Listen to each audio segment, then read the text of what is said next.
I realised that the choreography needed to be full of these, or embedded with these little jewels for Lois, these photogenic moments. So rather than just choreography that was concerned with a particular flow of movement to convey a psychological or emotional or conceptual idea, it indeed had to, the primacy of the function of the movement material was to actually showcase the dancers in mid-air in really interesting configurations, so that when Lois came back into the rehearsal studio, she had something that was really rich and interesting to photograph. When we started talking about this, I explained to Gary, well, 30 years ago I got my start as a photojournalist working in theaters shooting dress rehearsals.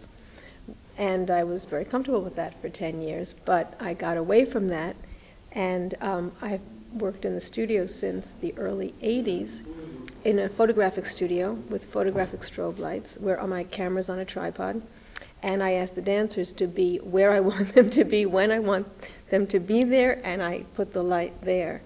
So I said, gee, I don't know if I could really do this kind of work again. I don't do live action anymore.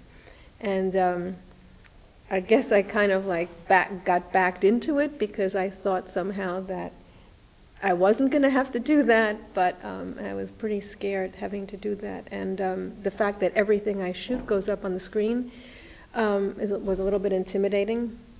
And following the action, because I'm so close to the action on stage that I'm doing this radical zoom, and they're up, they're down, they're here, they're there. So it was a big challenge for me. I think at the beginning I got more nervous because the dancers are quintessential professionals, and I'm a novice performer. So I was definitely a little nervous about when do I go out, when do I go back, you know, how do I execute the little different things I have to do. I'm not really used to that kind of quick action stuff. So I was really pretty nervous. And the technology evolved over the few years we've been doing this, and when we started out it wasn't quite as secure, so that added to my pressures and lack of confidence being on the stage. But now, with many, many performances under our belt, it is a bit like second nature to me, and I'm not really nervous anymore.